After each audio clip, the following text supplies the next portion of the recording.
Hi అండి, welcome to my channel Anuradha రఘువీర్. అందరికీ గుడ్ మార్నింగ్ అండి. ఈరోజు గ్రీన్ యాపిల్, ఇది గ్రీన్ యాపిల్తో చట్నీ చేసుకున్నాము. చాలా బాగుంటుంది.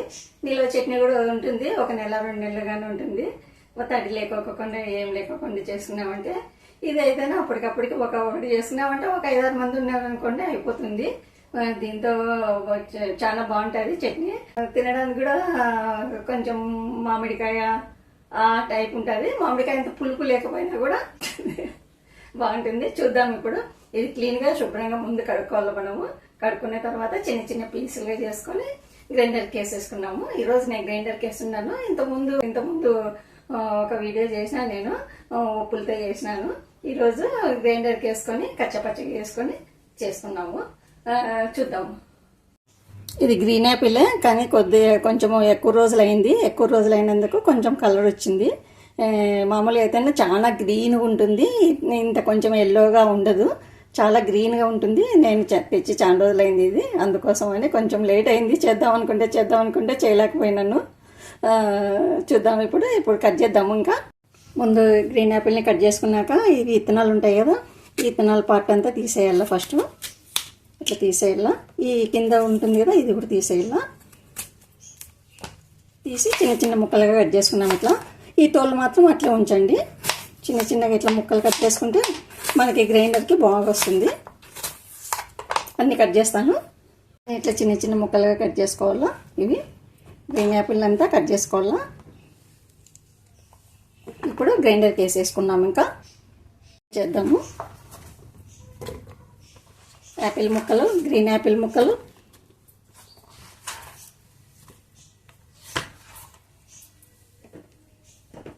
రెండు వెల్లుల్లిపాయలు, తగినంత కారము, కొంచెం కారము తక్కువ వేసుకోండి, మీ ఇష్టం అది. కొంచెం కారము,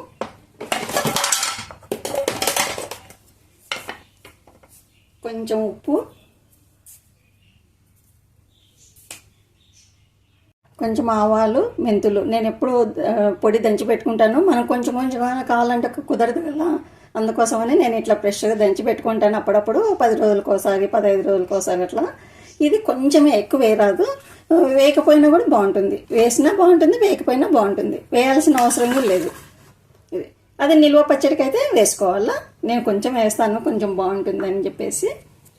గ్రైండ్ చేద్దాం. ఇంకా ఇప్పుడు వేసేసుకున్నాము. మరి మెత్తగా కాకుండా కొంచెం కచ్చపచ్చగా వేసుకున్నాము.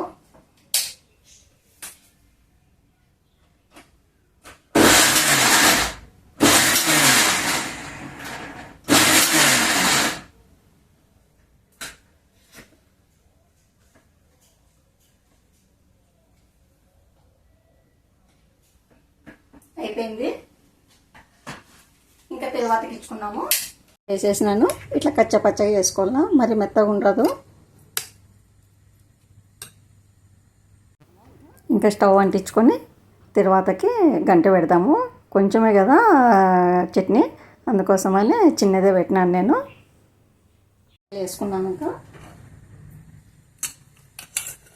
వెంటనే అయిపోయేదానికంటేనా కొంచెం ఆయిల్ తక్కువ వేసుకోండి. లేదు కొంచెం నిల్వ ఉంటుంది, ఒక 3-4 రోజులు అంటే కొంచెం ఎక్కువ వేసుకోండి. ఇప్పుడు ఆవాలు, కొంచెం జీలకర్ర, కొన్ని మెంతులు, 2 ఎండుమిర్చి, కొంచెం ఇంగువ,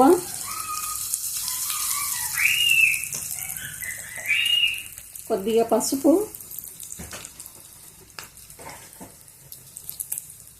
కరివేపాకు, గ్రైండ్ చేసుకున్నాం కదా ఈ గ్రీన్ యాపిల్ తొక్కు.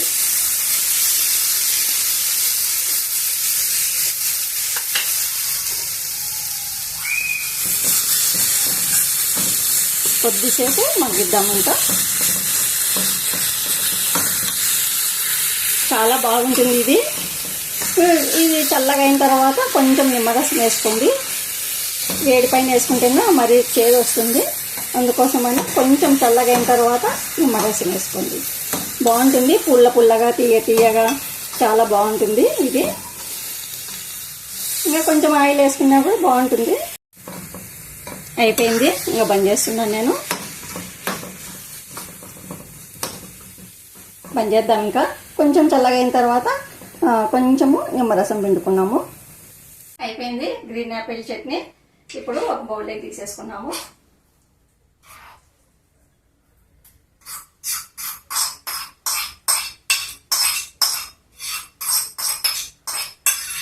మీకు ఈ చట్నీ ఎంతమందికి తెలుసో నాకు కామెంట్ చేయండి.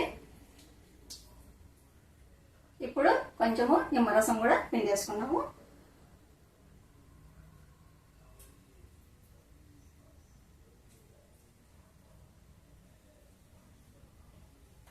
అన్నం కూడా బాగా కలిపేసుకుంటే చాలా బాగుంటుంది ఈ చట్నీ. ఒకసారి ట్రై చేయండి. చూసినారు కదండి గ్రీన్ యాపిల్తో చట్నీ నేను ఎలా తయారు చేశానో. మీకు నచ్చినట్లయితే లైక్ చేయండి, షేర్ చేయండి, సబ్స్క్రైబ్ చేసుకోండి. మరో మంచి రెసిపీతో మీ ముందు ఉంటాను. ఓకేనండి, బాయ్. టేస్ట్ చూస్తానండి. టేస్ట్ లేదు ఇంకా బాగుంది. మీరు చూసి చెప్పండి, కామెంట్ చేయండి నాకు. మీరు చూసి గ్రీన్ యాపిల్తో చట్నీ చేసుకొని ఎలా ఉందో నాకు కామెంట్ చేయండి. తప్పకుండా ట్రై చేయండి. ఓకేనండి, బాయ్, ఉంటాను.